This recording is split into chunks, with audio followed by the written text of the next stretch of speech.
Welcome to the Sports Idol Podcast. Our next guest, I'm excited to introduce. He's a personal friend of mine, and he changed the way that I looked at fitness and coaching and training and athletics. He opened my eyes to a lot of different things when it comes to this subject, which is near and dear to me. As far as being a dad and a parent, setting an example, this is what he does really well. Full of information, right? Proper technique, all of these things he showed and he put in my life, and then it changed the way that I viewed other coaches. It changed the way that I viewed and interviewed when somebody was going to train my kid. I'm hoping that he can do that same thing for you and you'll understand, but you can make a kind of a judgment of your own. He's a Super Bowl champion to start out with. So Super Bowl 42, he had the longest catch and run in that game. He then went on and opened an athletic training facility in Bend, Oregon that has just went and taken off. He is now one of the world-renowned athletic trainers, and he has professional athletes that come and visit him each and every off-season. And again, I said this before, but he's a great leader by example. And without any further ado, I bring you Kevin Boss. All right, welcome Kevin Boss to the show. Hi, Kevin. How's it going, Josh? Thanks for having me, buddy. Yeah, thanks for being here. So small town roots and a journey through, high school and then a smaller college in the grand scheme of the country, right? And then to the NFL and Super Bowl champion. Yes, and now you're in Bend, Oregon with an Yep. awesome training facility. And so if we could start just a little bit with your background and take me through kind of that small town all the way up through. Yeah, so grew up in a small little logging town outside of Corvallis called Philomath, Oregon. Was really fortunate to kind of have two parents that just really supported my brother and myself in whatever we wanted to do. And from an early age, it was sports. For me, it was soccer, basketball, and then some football there later on when I had the opportunity. Didn't start playing football till 7th grade, believe it or not. But yeah, just had an older brother that I looked up to, and he pushed me, and really give a lot of credit to just my brother and I both, who my brother went on to play professional soccer and coach soccer at a high level now. And we both really feel like just growing up in that small community, and just that was where we learned and started to grasp the concept of what hard work looks like. And just we're surrounded by a lot of great positive role models. And I think that's where sometimes now I look back and I think that's how I've ended up where I am, because I want to be that positive role model for other kids, and kind of because I was fortunate enough to experience that from coaches, generous coaches that growing up poured themselves into me, and I want to be in a position now to do that for younger kids. And it was my freshman year of high school that I finally was introduced to the weight room, and then really experienced that for the first time. And I mean, honestly, the rest is history from that. That really just changed the trajectory of my life on how,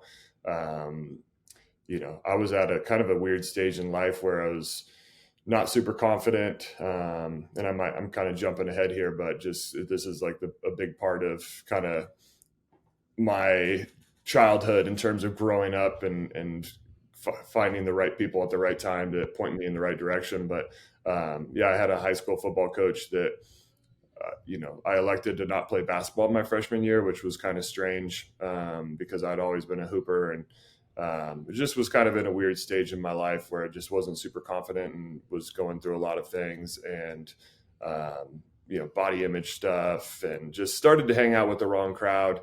And had this football coach, and I decided I wasn't going to play basketball anymore. But this football coach of mine took me under his wing and said, if you're not going to, he saw me walking home from school one day, and he said, if you're not going to play basketball, then you're going to get your butt in the weight room every day with me. And, I don't want you to miss a single day. And so, yeah, the next day I showed up, never been in the weight room before, and the rest was history. Honestly, it really, like I said, kind of changed the trajectory of my life because I was going one direction and he recognized it and said, nope. Like he saw something in me, that I hadn't quite yet seen in myself. And so it was, I give him a lot of credit to, take that time and pour into me and show me the weight room. And now, I think that not only changed my athletic career, but just post athletic career too, that I really want to do this and give back to more kids like myself. That's awesome. So that was in high school. So you were introduced to the weight room. What were some of the lifts that you were doing, the first lifts, and like Yeah, it's funny. I give mean, us an idea of what was your height and weight at the time? yeah, those are all great questions, Josh. So freshman year, like I said, I was kind of one of those kids that like grew out before I grew up, So like Okay. freshman year, I think I was in that kind of like pudgy stage a little bit where, I mean, I was probably 6'2". I mean, still tall for, I'm 6'7" now, but I was, 6'2", maybe, 185 pounds or something. But yeah, I mean, going back to the other question, I mean, it's funny to think about some of the things that we were doing in the weight room compared to what I would do with a freshman in high school. Now it was, you know, Right. it, you bless my coach's heart. He didn't really know what he's doing, but it still changed my life. Like we were benching and probably more bench and some calf raises in there, and just, I mean, nothing that earth shattering, but it was just like my Right. first experience of like, wow, this feels good, and this is giving me like a ton of confidence, for football, for basketball, but more importantly, at that point in my life, for just life, it was giving me confidence. Yeah, that's awesome. So a lot of bench press, a lot of the Love it. what do we used to call like the bodybuilder exercises, right? Yeah, for sure. Yep, that Gotcha. was that was it, man. Yeah, I gotcha. So you came from small town. We go to through high school. You ended up going back and playing basketball, right? In high school, is that Yep, correct? I did. Yep. Yep. Finished Yeah, there, and yeah, then went back to it, got some sense talked into me, and you know, got back to hoops, and yeah, ended up, we won a state championship in basketball my senior year.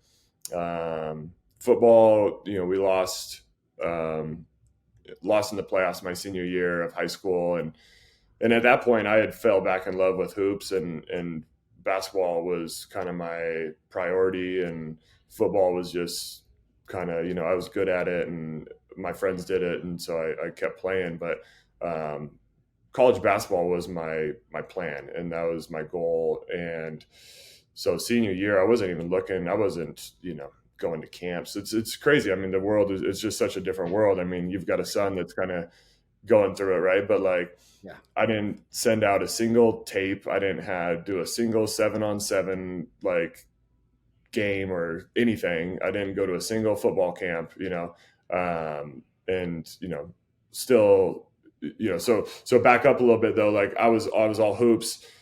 I lose in the playoffs my senior year of football, and again a different football coach kind of again recognized something in me that I hadn't recognized in myself yet. And he, we're walking off the field, and I can still remember, like, he puts his arm around me and he's like, you know what, Kevin, I don't think this should be your last football game. And I was like, really? No, like, it's basketball season. We're about to go win a state championship. And then I'm going to get a basketball, scholarship, hopefully, to go play basketball in college. And at that point I was like, that was my last football game. And he was the one that kind of put that little thought in my head. And he followed up with me the next week and was like, hey, like, let's grab lunch, like, let's talk about your football career not being over quite yet. And so I was like, okay, like, yeah, I'll listen. And so we started exploring the idea of potentially doing both. And thankfully I had that opportunity at Western Oregon. yeah. So did you play two? You played both sports all the 4 years? No, so I went there on a football scholarship. I mean, a Division II football scholarship's like $1,000. Like, it's, Yeah. at least at Western Oregon. So it's not even really a scholarship. Helps, helps get things started. But went there to play football and kind of knew that I wasn't quite done with basketball, but at that point I'd kind of flip flop back and forth and ended up on just like I had more opportunities for football. Like there was nothing, exciting really. I mean, it was the Oregon State was in my backyard and they didn't even offer me anything. And so had a couple just JUCOs and, Western Oregon was kind of the best option I had to go football. And for basketball, it was the same story. Nothing really exciting to go play basketball. And so, chose the football route and kind of knew that like, man, if I get the opportunity to play basketball at Western Oregon too, then I would love that. And so after 2 years of playing football, I started working out with the basketball team and just I made friends with the point guard of the basketball team. We were on the same floor in the dorms, and he invited me to go. He'd heard that I played basketball in high school and stuff, and so he invited me to come to their open gyms and went to open gyms and started playing and caught the attention of the coach. And he's like, hey, like, I want you on my team. And so I ended up playing my middle 2 years of basketball because then after my last year of football, when I would be rolling straight into basketball, I was heading out to train for the combine. And at that point I was like, okay, the NBA is not it for me. Like I got this opportunity to pursue the NFL, and that's kind of where we went. Yes. And so graduated there. Now you missed your senior year because of a shoulder injury. Is that right? Or some of it? Yeah. I missed, I think I missed the last 6 games. Okay. So at that point, I dislocated my shoulder. Junior year, it's funny kind of, I always think this is a funny story to worth sharing because it was, I think it was my junior year football season. We're sitting in a team or a tight end meeting. We all are meeting together, kind of watching some film, and there was a scout for the Packers that had was driving through like Corvallis and Eugene, and didn't want to drive all the way down to Humboldt State. Humboldt State had this really good safety that was getting some looks, and he didn't. Instead of driving all the way down to Eugene, and this is this is before huddle and everything. So you got to either he's looking at VHS tapes, and so he knew that that Western Oregon was in Humboldt State's league, and so he came through and was like, "Hey, can I just watch some film on this Humboldt State guy in your football offices?" And my coach was like, "Yeah, sure." And so randomly he ended up like being in the tight end room while we're having this meeting. We're in one corner of the room kind of watching some film. He was on the other corner of the room, and he's watching the film, and obviously we're playing against him, and he pauses the film and he interrupts our meeting, and he's like, "Hey, you," and he's talking to me, and he's like, "Hey, are you number 11?" And I was like, "Yeah." And he's like, "You're going to play in the NFL, kid." And I was like, "Oh, like, wow, okay, cool." That was the first time. That was early in my junior season. Sophomore year, that's kind of when I broke onto the scene and started to put up some statistics and numbers. And that was the film he was looking at, was my sophomore season. And so then from there I was like, wow, okay, I'm gonna really go after this and have a really good junior season. Senior season, I dislocate my shoulder in the 4th game of my senior year. And at that point I was like, there's a lot of agents that stopped talking to me, and there was a lot of doubt on whether or not I was going to be able to keep playing. And it was just really bad timing. But I used that as fuel to kind of fire my drive there. And was able to get invited to the combine. That was huge for me. Just a Division II kid to get invited to the NFL combine Yeah. made a huge difference. And at that point, I was still recovering from my shoulder surgery. I could go out and run and catch, catch balls and do all those things, but I couldn't bench. I couldn't, do some of the physical testing. And I had all 32 teams gave me a medical fail at the combine. And so that was again like rejected, like, oh man, like this isn't going to happen. But they have like a medical recheck for those, like, medical rejects, I guess, that, like, I can't even remember the time frame. It's like a month later, they bring you back to Indianapolis. They fly you all the way back to Indianapolis. And it's like, you just come in for a medical recheck, and all 32 teams are there again. And at that point, I had really bad frozen shoulder. Like I had kind of surgery was botched a little bit. My recovery was botched, and so I couldn't get I couldn't get my arm over my head. It was just like stuck.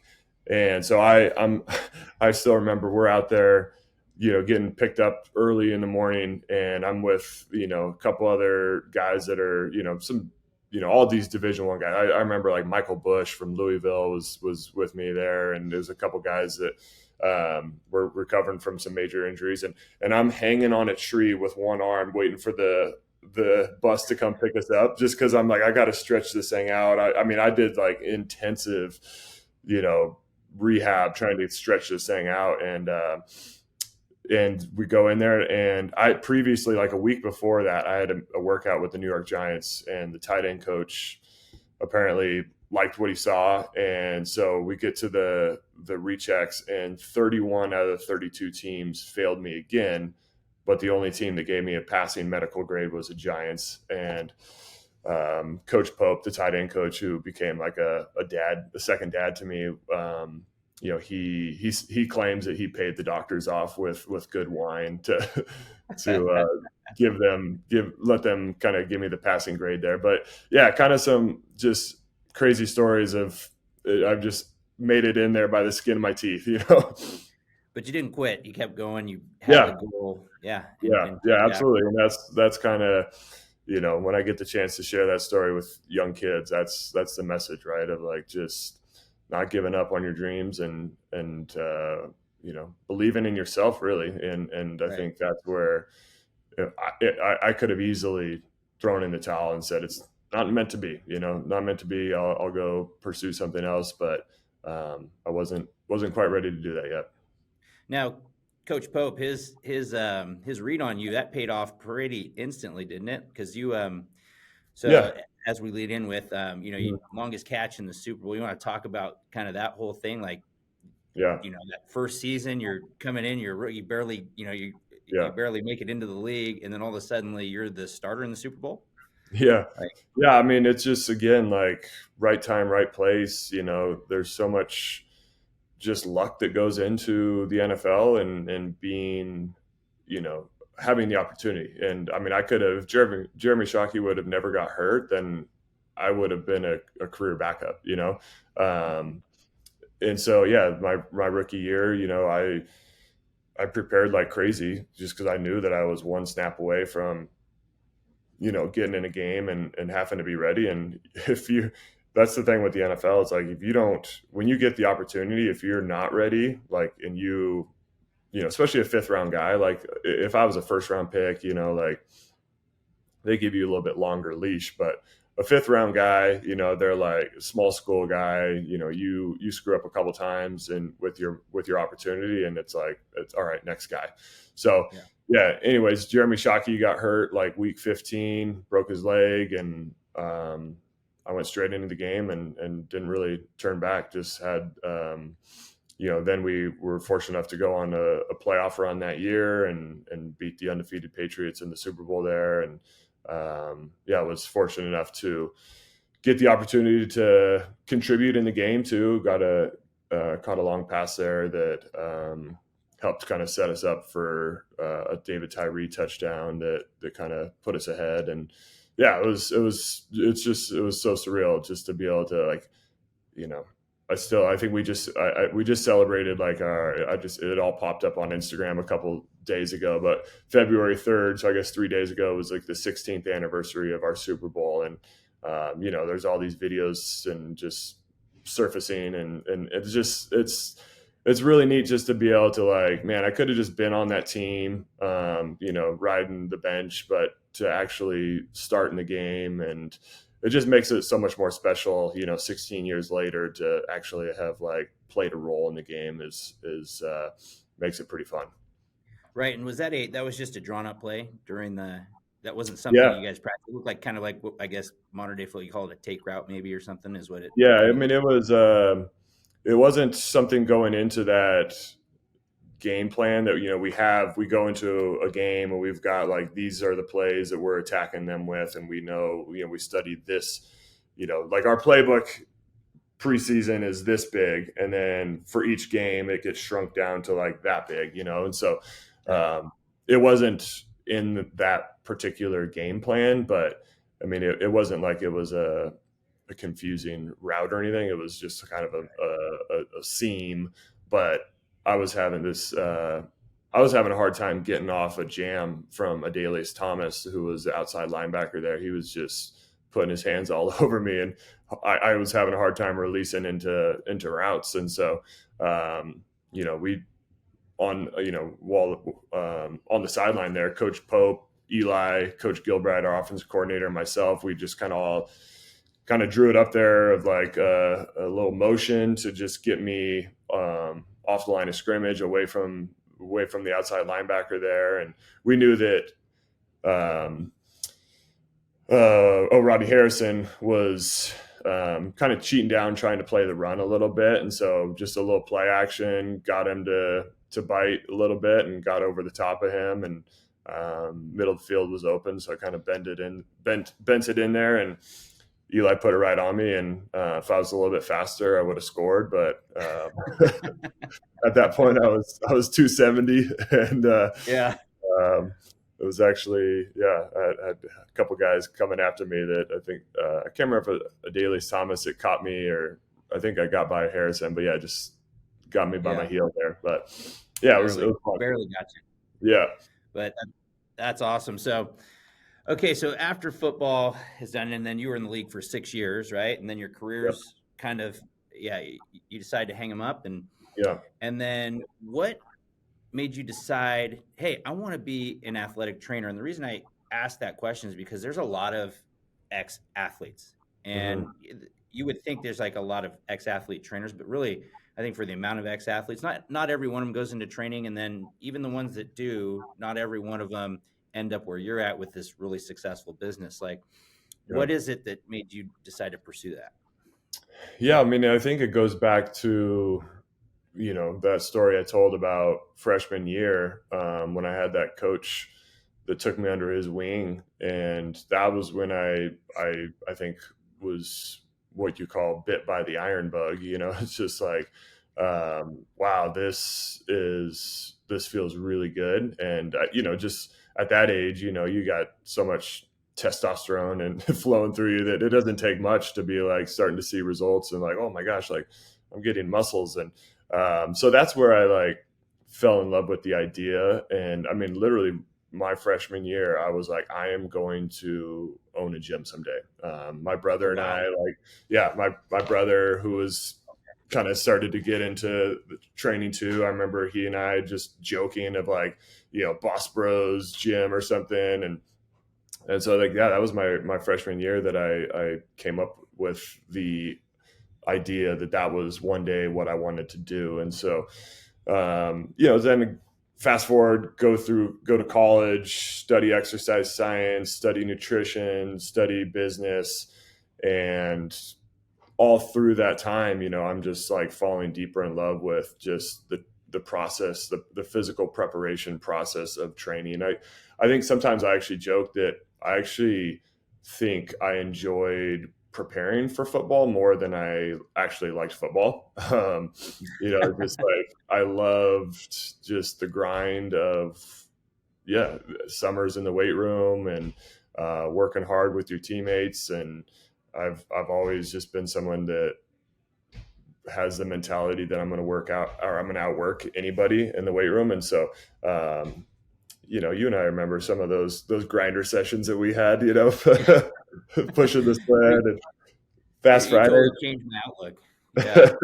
But You completely changed my outlook on that, on uh, working out, what it is like, what one of the bigger things is you're a parent now, and it mhm. is, obviously I had the kids back then before you were, having kids or Yeah, whatever, but yeah, my kids were like sports age, I guess. yeah, But you completely changed the way that I looked at what I needed in a trainer, because I think a lot of, and this is probably true for a lot of parents, you don't really know. There's not like a trainer review. There's not right, there's yeah, not an Angie's totally, List where you can go to and like, review a bunch, like there's none of that. And so it's like yeah, you're kind of on your own. And moving down here, we moved to Northern California. I got spoiled with you, and I moved yeah, down here, and I felt like a fish out of water. So I can only imagine what a lot of these parents, yeah, feel like. It's yeah, like, totally. So yeah, but to wrap that up, yeah, freshman year fell in love with it, and college study it, NFL. I'm the guy that's like, with all my strength coaches, and I was fortunate. I had the opportunity to learn under some great strength coaches in the NFL.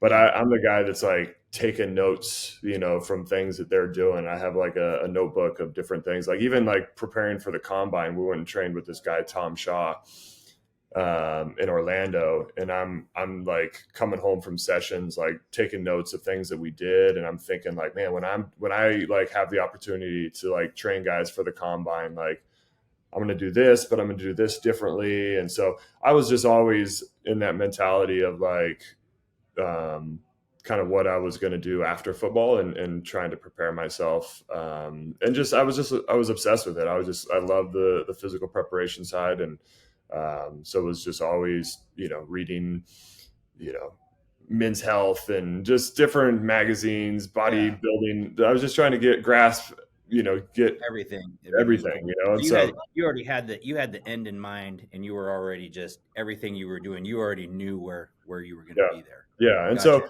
I think Yeah. that's where like, I get frustrated sometimes when a lot of people just think they can do our job, like they think that I've probably vented to you about this before, but like, um, I think like it is like, like any profession, like we studied this in school, like we've really put a lot of time and effort and energy and resources into what we do, and Mhm. I think a lot of people are like, oh, he played in the NFL, like he must know how to train people, and it's like, no, like that gives me like maybe a starting point of knowing. I mean, really, that gives you nothing, honestly. Like, but like the behind the scenes of college and just pouring myself into wanting to be the best, and trying to learn as much as I can. That's what made me you know a viable option to be in this field. And so I think sometimes I get frustrated that people don't understand really what it takes, and they think that like, oh, like I went, I played sports in high school, like I can train people. But all my trainers, all my coaches now are, we really hold a high standard in terms of like what we want people to be spending their time with in terms of continued education, the certifications that you need to hold. We try to set a high bar to be a part of Boss Sports Performance here. Yeah, you guys do a really good job, and I still have yet to see a training facility kind of as yours is complete. Hmm. There's a handful of good ones, I would say, Yeah, probably in each absolutely. area, but yours still stands out to me. You know, looking at things all across the country, I just feel Yeah, like you have done a really good job. Your business has reflected it, and then you got into basketball and baseball, I see, and like yeah. and you, I know. I was about you to say you yeah, gotta come back and see how we've evolved, man. We've come a long yeah. way since you were here. But yeah, but I mean, I honestly like owe you a lot of credit, Josh. I mean, you were another guy, honestly, like you were another guy that believed in kind of what I was doing. And like, I can't think about the number of conversations that we had along the way, and like the encouragement that you always had for me. And like, when you were here, it was like me and, a couple guys, and now we're got like, 10 people, 10 coaches here and 10 coaches at the gym. There's like 30 employees here now. That is Oh, like, wow. so Yeah. yeah, I honestly, I wanted to make sure I got that in here, and I felt like that was the right time. That I do owe you a lot of credit for just Oh, man. believing It's in all me you, and brother. I appreciate what that. we were doing, man. So I appreciate Yeah, you. it was. I remember day one. Just there, the empty gym the night before, and I'm like Yeah, watching. I remember totally. being up in the recovery lab, like not actually recovering, but just sitting down Yeah, watching you, and you were like placing every single thing in like its perfect place, like everything out of the yeah, just like totally. everything was like. Yeah, And I'm like, I know that's how you. I just know that's how you are, though, and that you do yeah. that every day. Yeah, and You're that's that. it's funny because now my coaches know, like that the the aesthetics, the look, the cleanliness, like the organization is very important to me, and it's just like how you do anything is how you do everything. And so yeah, we're a big believer in just making sure that we tidy everything up the right way every night. And yeah, it's funny. I still use, like, there's still photos that you took like week one of the gym. Like, honestly, Yeah. like Grace is in some of these photos that we're still that we still use, like still resurfacing. Like Why we've not? been recycling some of these photos that you took 6 years ago that are still being used in marketing things. So That's funny. I you're have a bunch more on my camera. I'll send them to you. that's Like funny. they're Yeah, you're always, yeah. I get certain memories on there. So a that's man of many fantastic. talents. Oh man. Okay, so let's talk about like I want to kind of get into now your parent role. Okay, so you own a facility, but now like you know I feel like I always talk about the three pillars, like Mhm. and this is just something that I kind of explain to people is, you've got your athlete, your young athlete, you've got your coach slash trainer, right, and then you've Yeah, got like the parent, okay, yeah, and the parent when you get into college, kind of that the college takes over that parent role, and then when you get to the pros, it's like the yeah, team takes over that parent role. But when the yeah, kid's young, the parent's really the owner of the team. yeah, Is yeah, the way that you kind of look at that, and so yeah. that can be a very tough relationship. I feel like, with coaches and trainers, and you kind of being in all of those. What has opened your eyes? I mean, what you have some like experiences that have opened your eyes to like, oh, I never considered that. That's made you a better trainer. Yeah, I mean, I think having my own kids, and my kids are getting a little bit older now and starting to, Zeke and my boys are 11 and 9, and they're starting to get in the gym a little bit. And I mean, I think honestly, like the best thing that a parent can ever do for their child is just to model like the things that you want them to hopefully fall in love with. And so, like, they, from an early age, we've watched sports together, and now they're obsessed with sports just like I am. And Right. they've watched me train people, they've watched me work out every day of their life. And so, like, I think, like, the things, just setting a good example and modeling the behavior and the habits that we want to set as a family, we're starting to like see that kind of fruit of be bear, and or that fruit be come to fruition now. And so it's like, it's cool to see my kids, like, I brought the kids into the gym on Friday of last week, and we just, the kids are in here quite a bit. But Zeke, my oldest, he's 11, but like, he wanted to do a workout, and so he wanted, and his younger brother was going to work out with him. And so I was like, well, all right, bud, like, this is your younger brother, like, why don't you be his trainer, and why don't you put together first program? And so like little things like that. And he was so excited to grab the whiteboard, grab the marker, and put together, he's like, okay, let me do a upper body exercise. Let me do a lower body exercise. Let me do, a core exercise. And he's like, all right, Dad, how many times do you think we should go through that? And I was like, you decide, bud, And so it's Oh, just, that's awesome. it's super fun just to see, them just watching for years and now kind of falling more in love with it and getting to be a part of it. Yeah. And I think I tell Zeke all the time that, you're going to be taking clients by the time you're in high school, like I fully expect this to be your first job, like taking clients and training kids and, over in the basketball facility too, doing private lessons there and stuff. So, Oh my um, goodness. but yeah, I just think like I'm such a big believer in just being a good, example, just their mirror and reflecting that they're gonna reflect all the good things and the bad things that we do. And so um, I think it's been a lot of fun for me to have the kids grow up in the gym here. My daughter, my 9-year-old or 8-year-old daughter, Nora, she loves coming to the gym, and the last couple weeks ago, I threw together a little homeschool PE class for them. We homeschool, and so I had Hmm.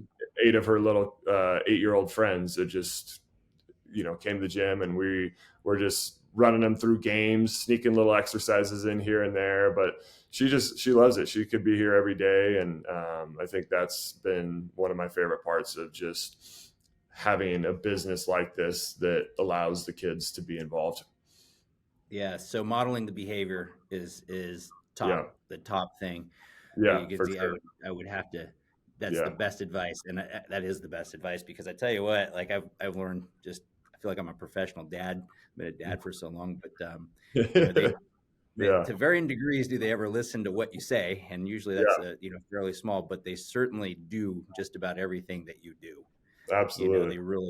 They really do, Yeah, and I've had to, I mean that's led me to a bunch of personal changes, throughout the years. So for sure. Yeah, it's yeah. No, yeah, it's yeah. So my youngest daughter Ruby, like I have countless numbers of photos and videos that I've taken over the past 5 years of like when I'm working out, she always tries to come in and work out with me, and just like I have, if I'm on the Peloton, we created like a little bike that was on training wheels that we elevated a little bit so the back tire could spin, and just like, she's riding her Peloton right next to me, and it's just, yeah, it's super fun to watch, how much they pick up on and how much they want to be involved in what we're doing. And it's at times, it's certainly like, man, I just want to like put on headphones and check out and, you know, ride my bike in silence. But I always have to check myself and be like, there's going to come a time where she's not going to want to be, by your side every time. So like, just enjoy it and soak it up for what it's worth right now, because that time is fleeting. it does. It happens quick. It happens Yeah, quick. for sure. Um, so how about some types of trainers that you look for? So I'll ask you a hypothetical. So I'm a young Sure. trainer, right?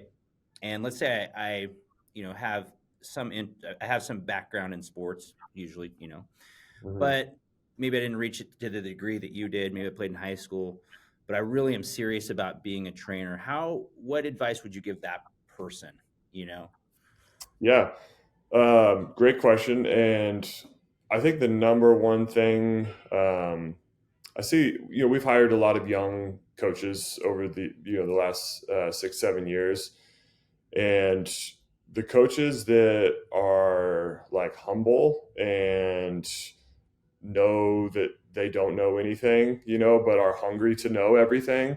Those are the ones that usually stick around and end up, doing spending a lot of, or end up like just being successful, like, and have been here for years now. And there's been coaches that have come in and think, oh, well, like I just graduated college with this degree and I have this certification and this, this long list. I've done this internship. And it's like, okay, well, how many like actual, like, you know, boots on the ground coaching hours do you have, like in the trenches?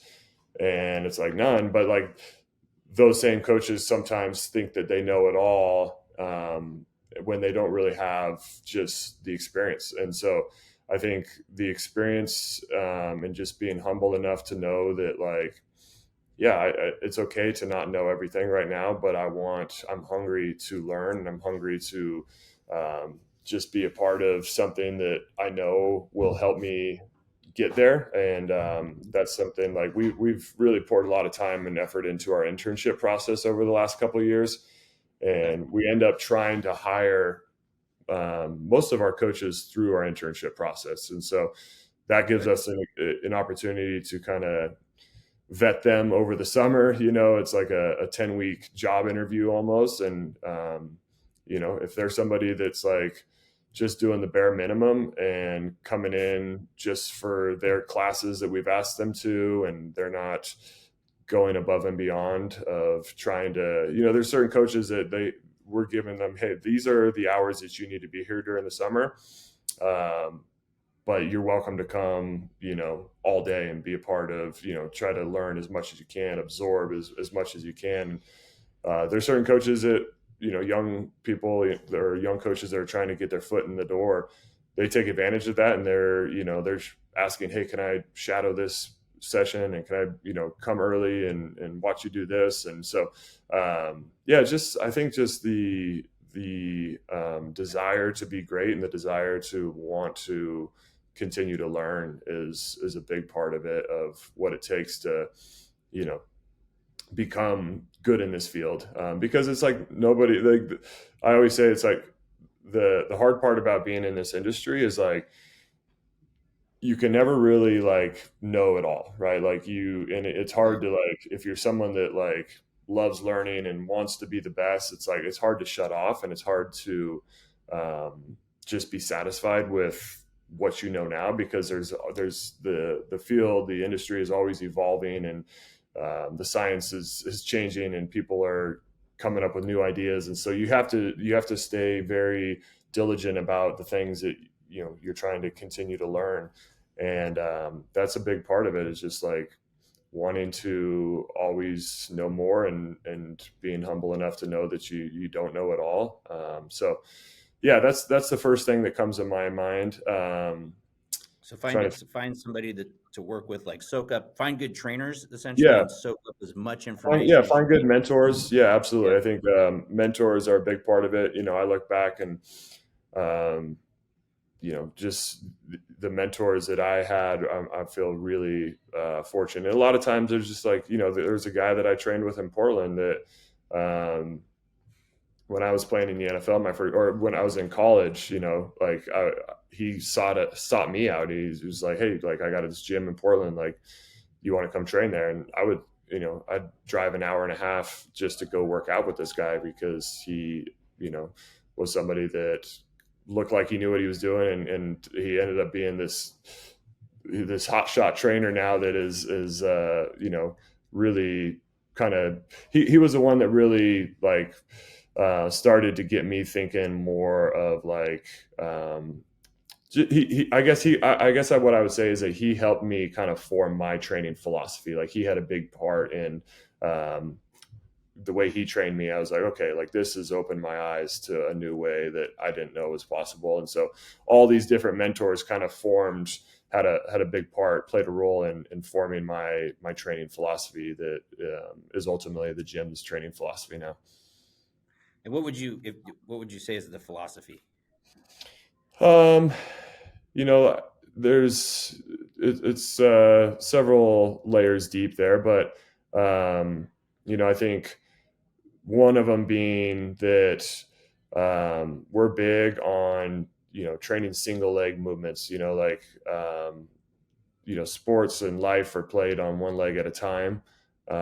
So, if you are constantly just doing nothing but bilateral back squats, bilateral, two-legged trap bar deadlifts, or any type of deadlift, like, that's great. And all those things are important. But, sports, cutting, most jumping in sports, sprinting, walking, jogging, like, that's one foot on the ground at a time. And so that's a big part of how we believe athletes should be training. Um, I think one thing that we've always hung our hat on is just making sure that we're doing a really good job of assessing people and making sure that someone that's coming in for the first time, that we're taking the time to assess them and make sure that we're not just slapping a one size fits all program on them, and understanding that everybody and every body is moves differently and looks and it has their own set of disadvantages and dysfunctions. And so making sure that we're not just like training over that dysfunction and furthering that dysfunction, but actually like making sure we're correcting it, and making sure that my least favorite thing is when you hear of stories of people getting hurt in the gym, and like that's just like so counterintuitive to what we're trying to do. We're trying to like make people more resilient, and to have people get hurt in the gym every once in a while. There's gonna be a freak accident, that's part of it, but doing it right, doing it safe, and making sure that we're taking care of our athletes and our clients. That's fantastic. So the single leg. So is that unilateral? Is Yeah, that what? Yeah, yeah, unilateral training. And then what do you guys do for? I know you have like nutrition and all that. I want to get in a couple questions. I know yeah, we're going to be pressed on time here in a little bit, but I want to talk a little bit about the diet side of things, and then just maybe what a training schedule might look like for an athlete off season versus in season. I mean, I could sit down and literally talk to you for probably 3 or 4 hours about this stuff, but yeah, yeah. so, Well, but yeah, we could start there. Would be okay. yeah, off season versus in season. It's funny because we were just talking about that as a staff of just like, we battle that all the time with kids of, sometimes there's very rarely, Bless you. excuse me, um, Bless very rarely do we get kids that understand the importance of continuing to train in season. There's just, and what we were talking about as a staff is like, I feel like kids that do train during the season, in season, I feel like that's a uh, kind of an early indicator of kind of long-term success for these kids, because they're the type of kid that if this person is taking it that serious, where they're taking the time out of their busy in-season schedule to get into the weight room and get a couple hour sessions in throughout the week, like this kid he's got what it takes, or she's got what it takes to make it and to play at the next level. But yeah, there's so much research on just how important it is to continue to train in season. You can dumb it down as simple as like, look, you've worked, for months now prepping yourself to get ready for, say, basketball season. And now basketball season started, and now you're going to disappear for 2 months. Like, you're you're asking for your body to break down and to get hurt now. Like you're really flirting with your body just breaking down and not being able to uh, handle the stress and the pressure, or the stress from a long basketball season. And so um, you know as simple as that, of just trying to encourage kids to like, hey, it's a matter of like not only like performing better, but like just staying healthy and staying on the court or staying on the field is why you should continue to train during the season. And obviously there's certain things that are going to, continue to help you stay strong, but it's not a matter of like trying to get stronger in the season. It's a matter of just like holding on to the progress and maintaining, what you worked so hard for. So, yeah, and that's been always an uphill battle in this field of just getting kids and parents and families to buy into in-season training. We've gone as far as like just offering free in-season training. Like, hey, if Oh wow. you're going to train with us preseason, like, we're gonna, we know how important it is to train in season as well and continue to train. So like, in-season trainings on the house, and so Wow. it's amazing that some people just don't take advantage of that. But that's a lot of what we have to do is just educating people. Okay, so what would be obviously in what would be an in season? Should you go twice a week? What type of like is there a percentage that you try to do to maintain? Is there something Yeah, specific? So you know, yeah. I mean, I like twice a week. I okay, think in like 1 hour, 2 hours. different, yeah, they need to be 45 minutes to an hour. Get in, get out. I and you can go a million different ways with it. Yeah, I like the idea of actually doing something on game day.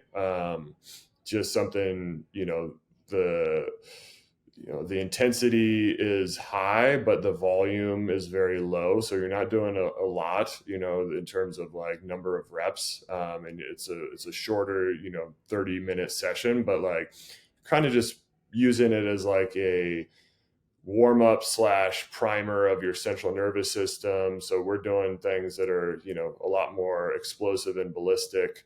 You're doing, things that not involving like a lot of eccentric stress, and that's kind of throughout the season. We're trying to, regardless if it's a game day lift or a middle of the week lift where you can go a little bit harder. We're trying to eliminate any sort of eccentric stress that's going to, you know, cause soreness. And, but yeah, I do like a game day, just quick 30-minute hitter. I know, there's a lot of, strength coaches throughout the collegiate setting and the NBA setting. And even in the NFL, I feel like it's getting a little bit more popular where it's like, hey, we only got these guys, we don't have a ton of time with them throughout the season. So like we have to be smart of like when we can get our times in. And so kind of a little bit more like micro dosing of like 30 minutes game day, or you're starting to see guys squeeze a quick lift in after a game. yeah. That's becoming more popular. So there's a million different ways you can do it, but I do like, one shorter, session, but then there's also, you got to have one session kind of midweek, or if you're going to do it, day after the game. Like that's kind of how we did it in the NFL when I was playing, was like our big lift for the season, or for in season, was like day after the game, to allow you to really recover for the following Sunday. Okay, so day after the game, sometimes after the game, Yeah, sometimes and it different really ways. depends on like, I mean, I guess what I'm getting at is like there's not a perfect Yeah, recipe, like it kind of like do depends on the something, right? there's yeah, exactly. Make sure you're doing something. It kind of depends on the kid's schedule. Everybody's schedule is unique, depends on the sport. But making sure that you know you're getting 2 sessions in a week, and Yeah. don't overthink it. Like just make sure you're getting those in whenever it works best for their schedule. Okay, I love that. Mhm. Um, I know you're huge. I'll just touch on. I'm going to touch on this subject Also, here. Josh, sorry, my wife texted me. She said that she's going to bring the kids to me, so it gives me till Oh, 12:30. So it buys us a little bit okay. of time. All right, we got a little bit more time. Perfect then. That's awesome. Um, okay, so yeah, so let's go into. I'm going to give you a scenario here. So let's go with like football, um, and high school football specifically. Okay, Yeah. so so these kids. What is it that they should be focusing on for diet wise? Hmm. Like, I know you're Yeah. huge into this and how it Yeah. creates energy, but I know and I'm telling you this because I feel like sometimes the high school age kids are probably the toughest, to get For to sure. open their eyes. So how do you open their Yeah. eyes? Yeah. That's another uphill battle, that is is really tough. But I mean, I think, just continuing to educate them, and sometimes almost like throwing a little fear factor at, tactics of like, do you understand like what that is actually doing to you?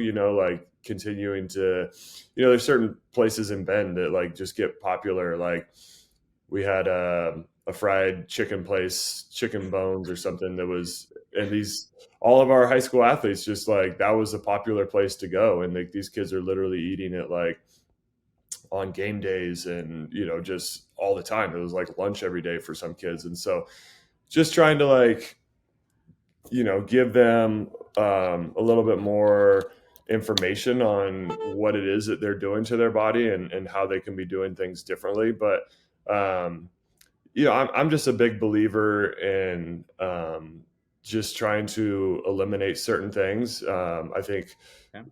We don't need to, I don't want I don't expect like our high school athletes diet to look like mine. I'm 40 and I don't require as many calories as some of these kids that are, in the middle of going through puberty and bodies are changing. Like, so some of these kids, like we have a little bit more, give them a longer leash in terms of like, yes, I don't love the fact that you're drinking that much Gatorade, but like, throw some protein powder in there and at least like add some protein to it. So you're getting more calories, because like sometimes, especially with our high school female athletes, I mean, that we could do a whole podcast just on nutrition and particularly now that I have two of my own young girls and seeing how girls are, it's just a different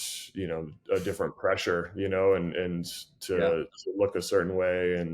And so I tell all of our young female athletes of like, I promise you are not eating enough. Like I've never sat down with a young female athlete and, kind of talked about like a little food log or, send me a 3-day food log of what you're eating.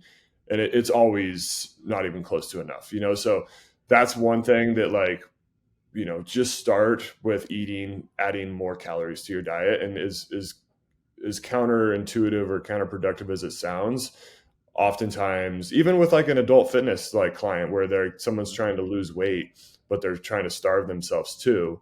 And they're like, why can't I lose weight? It's like, well, you've like completely shut down your metabolism by starving yourself for the past 3 years. It's like, actually, if we can get you to just start adding more calories and yes, the right calories, we're not going to just add ice cream, at the end of your day, but like adding more calories is oftentimes going to kind of reignite your metabolism and you're going to see more results, that way. But, I'm particularly passionate about, like you said, the youth athlete and how to fuel, how to help better, equip them with the tools and the knowledge and the understanding of how to fuel themselves better. So, we just try to, as best we can, try to preach, whole foods, like trying to, eliminate the packaged, processed, preserved foods and try to eat food that has one ingredient and not an ingredient list that's, 3 inches thick and can't pronounce most of the words in it. And so, that takes a lot of discipline, a ton of discipline. And it takes a set of parents that are willing to, invest in their child's health that way. And again, like we talked about, earlier with parents modeling the behavior, you can tell early on when you sit down with a kid and you start talking nutrition, you can tell like when you start asking the parents some of the questions of like, what are you guys eating at home? What are you, allowing to be in your refrigerator and in your cupboards? And just from the parents answering, regardless of how motivated the child is to do right and to eat right, if the parents aren't on board, it's an uphill battle that is usually never ends the right way. And so you really got to have the parents on board and the parents educated. And so sometimes, we haven't done this in a while, but we used to do some like nutrition nights and just trying to give parents, better tools and better knowledge to how can you guys help, give your kids the right, foods and plan to succeed and to let them play at their best. And, simple things like just making sure you're hydrated, like that goes a long way. And some of these things are costs no money at all. Just Yeah.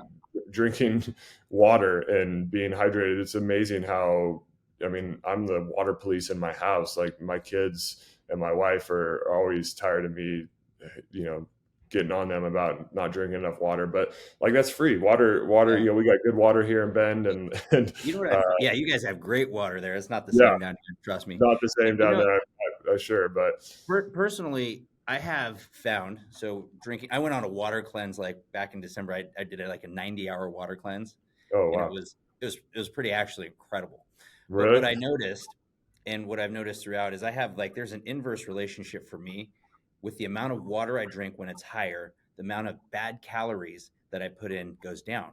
But when I Yeah, stop drinking water, the amount of bad calories I goes up, right? yeah, And for I sure. it's almost like without fail that happens to me. So I'm always trying to drink, I'm trying to drink a gallon a day, or Yeah, like I try to drink a lot of water, but yeah, hard to yeah, do. And I can imagine it's hard for me, really hard for athletes. yeah, for sure. No, and it's just so much of it, Josh, just comes down to discipline, and Yeah. like that is the word that I I use all the time in my coaching and parenting of just like, are you going to be disciplined enough to do the hard things, and like if you want it bad enough, you're going to find a way to, carve time out in your day to prepare your foods and to make sure that you're setting yourself up for success. And, I use the quote all the time of like, if, what is it like, where there's a lack of preparation, or if you're I'm totally butchering it right now, but like if you're not prepared, like you're gonna fail, so like Well, you've told make me this before. You either if you fail to prepare, you prepare to fail. Is that yes, thank you, thank you. something like that, right? Yeah, Yeah, I remember. exactly right. That's what it is. So like, like if you're not gonna set time out of your day to like make sure you know what it is that you're eating tomorrow, like especially if you're a high school athlete that wakes up in the morning, goes to weights at 6 a.m. with their football team, then has to go to school, then has practice, has basketball practice afterwards, or has a game that day. So like if you're not preparing correctly, like you're preparing to fail because you didn't take the time out of your day to properly prepare. And so it's just, yeah, it's a matter of discipline and making sure that you want to do the right thing to set yourself up to succeed. Okay. So what would a what would fried chicken, let's just say, actually, let me ask this a different way. What would you recommend to a young athlete or a high school age athlete or whatever that they eat on game day? What is kind of like, what would you say? Hey, this is good. This is, here are some Yeah, choices that you can make, but definitely don't do these things. yeah, yeah, I mean, I think um, we try to educate a lot of just like what are the macronutrients. We've got protein, a big one, obviously, for muscle growth, protein synthesis.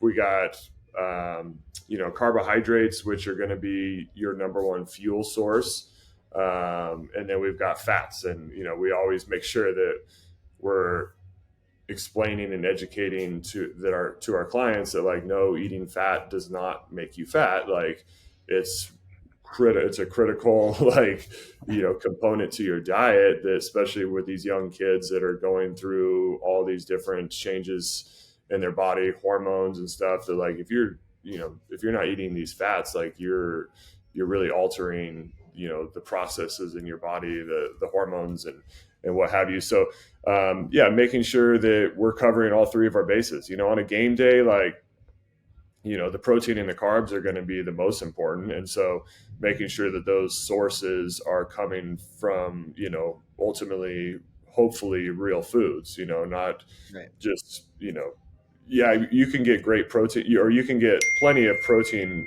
sources, or you get your protein from a ton of different options.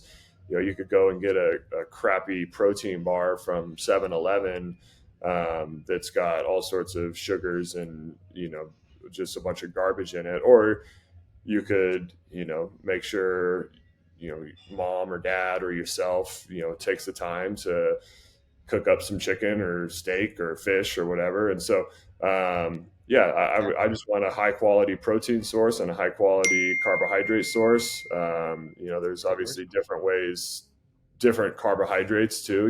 Like we've got our fast acting carbohydrates that are going to be a little bit more like in game. That's where I'm okay with you drinking a Gatorade if you want that. There's a lot better options now too. We're big believers in the elements, the electrolyte drinks that don't have come along with or come with all the sugars and stuff. But Yeah. some of the longer sustaining carbohydrates, the sweet potatoes, the Okay. steel cut oatmeals, the rice. Those are going to be the things that you're going to want to eat, in that like pre-game meal that are going to help kind of fuel sustain you throughout the competition. Gotcha. And then stay away. You said fried chicken before. So what does Yeah. fried chicken, Just, what is it that's so bad about that, because you said chicken, right? And so I know yeah. somebody's gonna be like, well, he said chicken, right? But why not fried? Yeah. I mean, just all that grease and it's just, I mean, for me, it's not what it really is. It's what it's not, you know what I mean? Like in terms of like, there's so many other great options of just eating something that is actually going to help fuel you and sustain you better for your competition. And so like, fried chicken is not going to be something that does that. It's going to sit in the pit of your stomach there and really just be something that doesn't boost performance, but really Yeah. does the opposite, and that's why I said like, fats are great, and there's good fats and bad fats. Obviously, like a fried chicken fat is obviously a bad fat, but like the fats, pregame, like I'm totally fine with that. Like in a peanut butter and jelly sandwich, like that's a great quick option too for a youth athlete that's on the go. But there's obviously plenty of fats in a peanut butter, but that's a healthy fat. You know what I mean? Is That that is why going the to. Ravens, the Ravens ate 75? What was it, 7,500 or I, 75,000? However many saw crusty that that was, statistic. That an was insane amount. that was nuts. I could not believe that. Unfortunately, those things I've seen Is the. that you or me? That's me. I don't know how to Oh, turn. that's you. Oh, that's okay. Sorry, I thought it was us. I've been like, wait, what No, is it's that? it's on my computer. My boss basketball text feed is blowing up right now. We're in the middle of like trying to form our high school teams, and it's sometimes I like got you. chasing ghosts. But I don't know how No to worries, turn brother. the text off Yeah, my computer. But yeah, like if you look at the ingredients of those Uncrustables, though, they're pretty bad. yeah. Like I'd I rather actually like have. you Yeah, guys have the money. Why don't you just go and make your own peanut butter and jelly sandwiches instead of buying these garbage things. yeah. No, I agree. My kids were eating those for a while, and then we're just like, we're like, we Yeah, took them out. So yeah, after learning about like all that, I've been on a big health kick too. So good. on a let's go to elite athlete. This will be the last question. We'll wrap it up here. But Yeah. so your advice to an elite athlete, off season training, how hard should that athlete be pushing? Like hours a week? Like what does that look like? Because is it 10 hours of training? Is it 20 hours of training a week? Because they're doing school as well, obviously. Like what Yeah. does that look like? Is it more than that? I Obviously, mean, yeah, there's so many, I guess, factors that come into play in terms of like, we look at like, we try to like sit down with an athlete that's getting started for, this particular off season. It's like, okay, like, what are your other sources of stress? You know what I mean? Like, are you know, doing homework, that's the stress. Like, do you have, but like the bigger stressors that we're trying to make sure we're aware of are like, we'll have a kid that comes in and it's like, well, I want to train 5 days a week. And it's like, okay, great. What else are you doing? He's like, oh, well, I'm also like working out 3 times a week at 6 a.m. with my football team. It's like, okay, well, let's be smart about this situation. As much as we want you in here 5 days a week, we'd love to have that. Like, that doesn't make sense to be working out with your football team 3 times a week and then coming in here 5 times a week as well. So, yeah, we just want to make sure that, we understand exactly what else they're doing. They might be taking a weights class in school, and all of a sudden now they're coming doing double days, and now we're looking at overtraining and getting injured. So it really depended on what else the kid is doing. If that's why it's easy with our professional athletes. It's like we know exactly what they're doing. We know exactly how much stress and how much they're not doing anything else besides what we're asking them to do. So it's easier to like have control and manipulate that correctly.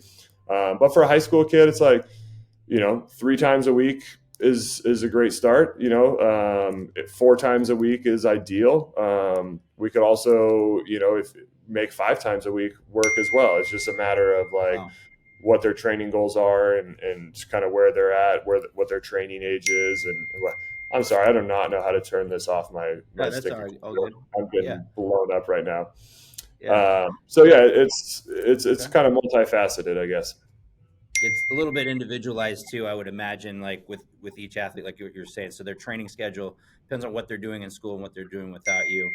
Yeah, Um, yeah, I feel like the Mamba mentality it's a real thing. Watching Kobe be yeah, great and just outwork everybody, and I've seen more and more of that. yeah. I know in particular with the son with Joaquin, his school, like those kids are, I mean they are serious about training during Yeah, season, off season. I mean it's like that's twenty four awesome. seven. Yeah, I mean, Yeah, I really think it's hard to overtrain as long as you're taking like the recovery serious. Like, you know what I mean? right. Like you definitely can overdo it quickly if you're not, you know, if you're not sleeping enough, if you're not doing all the things that we just talked about with your diet, so like, Yeah, like we can find a way. I could easily find a way to train a kid 7 days a week. um, Obviously it's not going to be, super intense days all 7 days. right. But if that particular kid is find out he's sleeping 5 hours a night and he's, not eating enough calories and he's constantly, dehydrated, then like, It's we counterproductive. take that same 7 day a week model and we put it on a kid that is serious about their recovery and is doing all the things, getting in early to foam roll and stretch and sleeping 10 hours a night and eating well. And then like that kid's obviously going to, you know, see a lot better results from that 7 day a week training model. You know what I'm saying? Like it's Yeah. just, it's a matter of like how you're taking care of yourself outside the gym, just as much as it is inside the gym. Well, that's awesome, Kevin. Well, thank you so much. Yeah, my pleasure. Man, Thank just you, Josh. This was fun. really, really great having you. And I would like to take another deep dive at some point if you're open to that. So, Absolutely. Yeah, I would love to run this back, man. Yeah, enjoy talking to you and it's good to see you. yeah. Okay. So if we're going to put links to your business, Okay. I think you're world class, and I think people will see that. I think a lot of people have seen that. I know you have professionals that come train with you and everything. How can the audience get a hold of you? Yeah, usually we'll just do the info at Boss Sports Performance email. Okay. That's usually the best route goes directly to our office manager, and she can connect us from there. Okay. Socials, that they can follow. Yeah, we've got Instagram. We're not as active as we once were. We actually had a gal that was running our social media there for a while, and that was really nice to not have to think about that. But Yeah. she just moved to Florida, and now we're back on our own trying to figure out how to run a social media. But that's not. But yeah, we're still on there and try to be as active as we can. So I think that's a great place to get started and try to see a better job, or just it kind of gives you an insight into a little bit more of how we do things here. Yeah, gotcha. Well, trash can football will always live on. I thought that was one Yes, of the greatest games I'd seen from that's kids having so much fun doing yeah, that. So, that's still a fan favorite, man. We still is it? play that. Yeah, we still play that weekly, especially Zeke's. I've been working with Zeke's baseball team once a week, and they're always begging me at the end of every session to leave some time for some trash can football. Oh, that's a great one, man. Well, thank Yeah, you so much. Really appreciate you joining today, and we will run it back again. yeah, let's do it, man. Thanks, Josh. All right. Appreciate you, man. Appreciate you, Kevin. Thank you.